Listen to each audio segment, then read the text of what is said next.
If you're like me, you love the fall of the year. We love having guests here at Moss Mountain Farm, and one of the things I really enjoy is doing some creative things inside the house using, well, bits of nature from here around the farm. It's a rainy day. Come on inside and we'll take a look at some of the decorations. Before we go any further, I'd like to thank our sponsors. The Garden Home blog is made possible by Gilbert H. Wild & Son, who've been growing beautiful perennials since 1885. Ralston Family Farms, a farm family producing delicious rice for your table. First Community Bank, whose heart is in the community, as well as Sunpatiens, SuperCal Petunias, and Dragon's Breath Celosia, and Crystal Bridges, Museum of American Art. Check out my website to learn more about the brands we love. I love the sights, sounds, and aroma of fall. It's just one of my favorite times of the year. So welcome to the entry hall here at Moss Mountain Farm. We just finished a tour.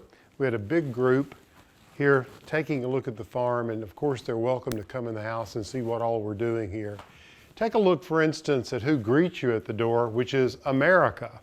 She's an allegorical statue of the continent America, or the Americas, I should say.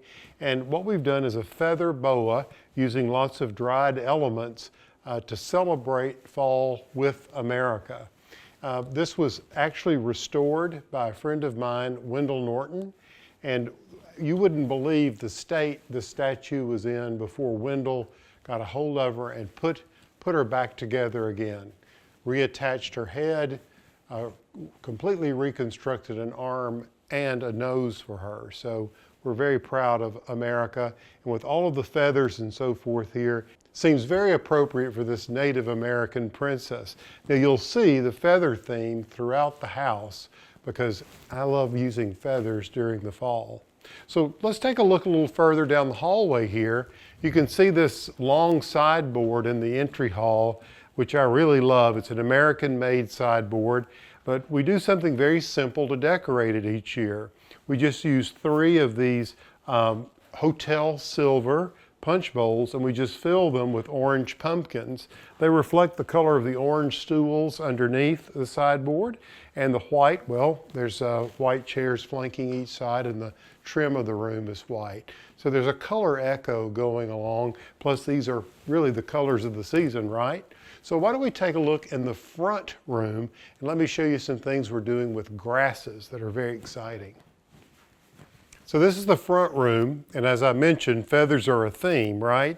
Take a look inside this big glass bowl. I love these big ceramic eggs. They look like turkey eggs. They're perfect for the fall, and I've mixed them in with a few hen's feathers as well as these speckled guinea fowl feathers. You know how much I like chickens and all that kind of thing. And then I love things that are coming directly out of the garden. We've deliberately planted lots of shrubs and so forth around that we can use. And this is a fragrant osmanthus. I wish you could just get a sense of the redolence coming from this plant. These orange blooms come from an osmanthus called Osmanthus aureonticus. And you can just look at all of the blooms on the stems of the flowers. It only blooms once. Blooms in October with that beautiful autumnal orange. And come over here. Now those are fresh, but take a look at some of these things that we've used here on the dining table, which are all dry. So here I've worked in all the different grasses that are growing right out here in this meadow, along with a few other things. There's a little bit of milo in here. Turkey feathers and dried magnolia leaves make this a very exuberant display that will last really through Thanksgiving. Around the silver plateau, we'll pile up small pumpkins and so forth like that to give it a bountiful look. And then these are called tulipières. They were designed by the Dutch in the 17th century really to showcase the beauty of the tulip. Each one of these is a little bud vase. And in this case, rather than tulips, we've just gathered dried things from the farm and tucked those in here as accents for this larger centerpiece on the dining table. Now, it's hardly a dining table now, right? I'm such a collector, and all of these books. I love books, books, books everywhere. And so the table has served for the most part as a place to have books. But throughout the fall, when we'll have more dinners and things in here, I'll move them to another area. All right, so let's shift back here, and I want to show you the table that is set for a meal. Come on. So as you can see, we have this table set for dining. And I really love a beautifully set table, particularly during the holidays and special occasions. And as you can see here, we're carrying out that theme of using dried elements. And these are wonderful little bird vases that, in this case, I'm just using dried elements, things that we've gathered from the garden. These are the Echinacea seed heads or purple cone flowers.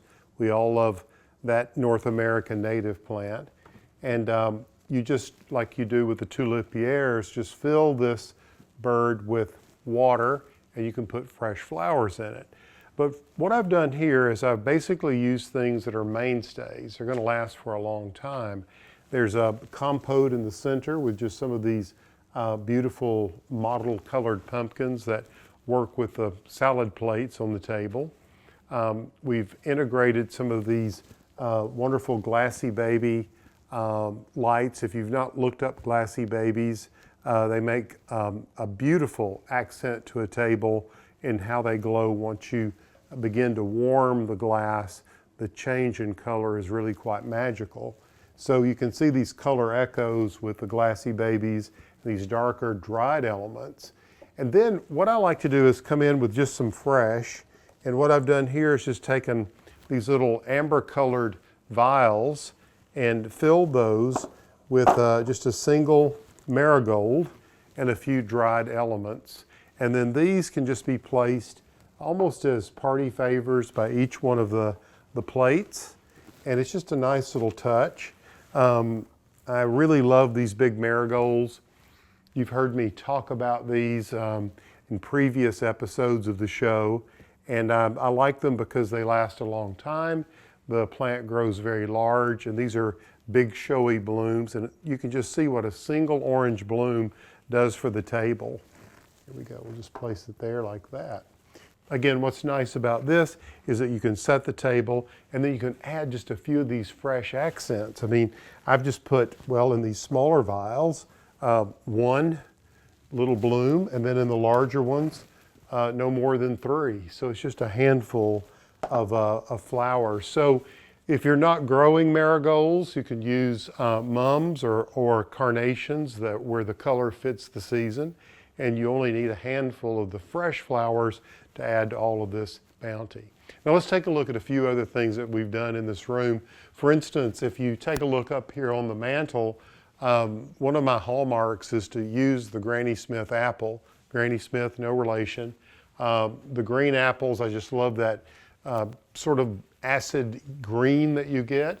And then in this tall vase, I've got chestnuts, Chinese chestnuts, a twisted stem of a Harry Lauder's walking stick that I've had for a long time. I just love that stick, and a nurseryman gave it to me, and I've used it in that. And then I've just filled it in with some small crab apples.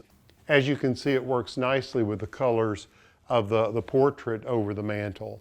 I like echoes of color, echoes of elements of design, texture, even the items themselves. So across the room, you see a large metallic container with green apples. And then on the wall, you see the green apples. There's this motif in this room that establishes a sense of harmony.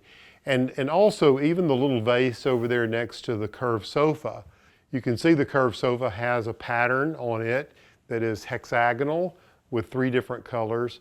And then I just picked up those colors in that simple vase, again, using some dried things and a few fresh dahlias and chrysanthemums out of the garden.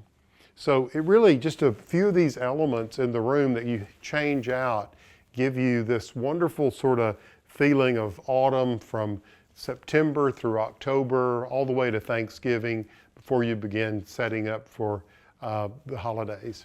Now, let's step inside the kitchen and take a look at what we've done on the main island there. I don't know about you, but around here, the kitchen is the hearth of the home, and everybody wants to hang out. That's why when I designed this kitchen, I wanted to make sure we had an extra large island. The island also serves as a buffet, so it's always nice to have it decorated. And so here we've gone with a much more monochromatic theme, using whites and beiges and browns and so forth. So let me deconstruct this for you for just a moment. It's really quite simple and it holds up for a long time. That's one of the great things about decorating in the fall. In the center, if I just take this shock of wheat away, you can see there's a white urn. Just filled it with some of the grasses that you've seen before. Miscanthus grass, some sage grass from the meadows and so forth. Really quite simple. One trick is to take some of these plumes, this is called the inflorescence of the grass, and pack those around the base so you have something kind of solid to work from, and then just fill it up. Now these are some stalks of wheat that I've had for many years. I just wrap them up carefully at the end of the season, and they've held up for about 6 years now, and you just stand those in place. Now, one of the fun things, of course, are the pumpkins. And here we have some of the stackables, those that are rather flat. And then on top, we have one that's rounder with our initials, Moss Mountain Farm, here. And rather than using a candle, which this is an actual lighted candle, what we have in here is an LED. Now, remember on some previous episodes, I've talked to you about just taking some petroleum jelly and rubbing on this and all the open places on a cut pumpkin for it to last much longer. So just keep that in mind. It's a great way for this display to last. The other thing I want to point out, here's our birds again. We've just gone with the theme of what we have here in the way of a lot of these grasses. I've used cattails here and 2 forms of millet. Here's a millet, well actually 3. One, the dark one, which is very beautiful, and then that longer one over there is the 3rd millet type. And even some of our, this is the Agapanthus bloom. You remember I have these growing down around the fountain garden, and once the Agapanthus blooms blue, it sets a seed pod. Those are interesting in flower arrangements. But then you can take the seed pod off, and you've got this interesting little form that looks great in flower arrangements. So just keep that in mind. Everything has a purpose and can be used. Now I want to point out some little elevators or ways in which one can raise up. This is a cupcake stand, little cupcake stand, and you can use these to elevate pumpkins, or you can use a cake stand and just put a pumpkin on it like that to get various heights going, because that makes the composition even more interesting. What I love about this pumpkin is its texture, and I think it works very well among all these neutral colors and tans. This is called a peanut pumpkin. I guess these markings remind us of the outer shell of a peanut, but by just taking a cake stand like this and placing a pumpkin on it, it allows you to get those elevation differences, which just makes the composition a lot more interesting. And then you can take just some candles and votives and place around, and this makes a really wonderful space for people to gather. If you're doing a buffet of some kind, or just setting up nibbles and drinks here, it makes it really great and easy. We're all so time oppressed, so I'm always looking for things that can look good for a long time. Okay, now let's take a look at the porch. You know me, I love porch life. Let's go. So welcome to one of my favorite places. To sit out here in the morning with a cup of coffee is wonderful, or in the evening with a glass of wine. I just wanted to point out a few of the things that we've done here. It's very simple. Well, let's start with some of the house plants that have been out here all summer. This is a pencil cactus, and it echoes a lot of the color that we've used on this back porch with the pillows that have that chartreuse green in them, to some of the upholstery. And by the way, this upholstery has been out here for over 10 years. It's all in indoor-outdoor Sunbrella fabric, so these are slip covered. The pillows are Sunbrella. and all the fabrics. So they have really held up and they've been color fast. Behind me I have a pair of beautiful olive trees. I love the sort of gray-green of the leaf.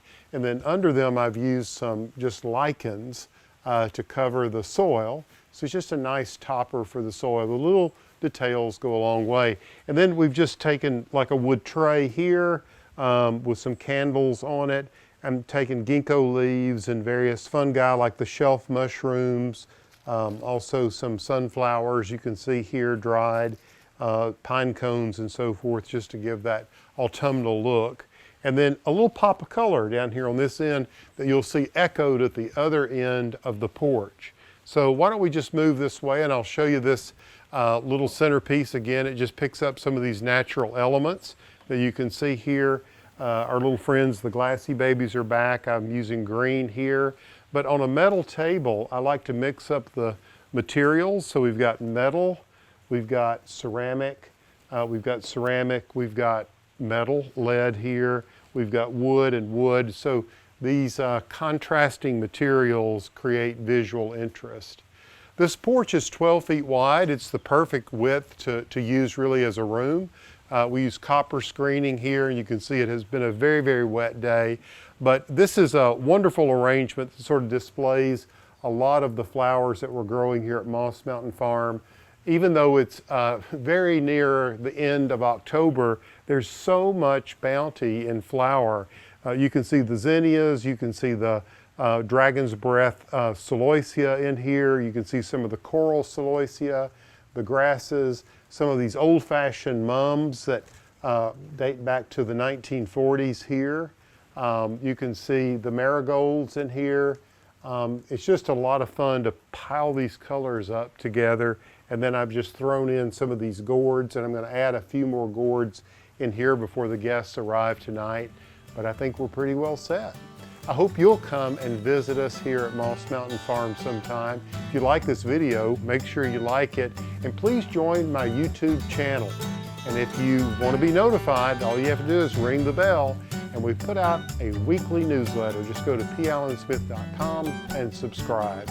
And plan to come see us here at Moss Mountain Farm soon. All right.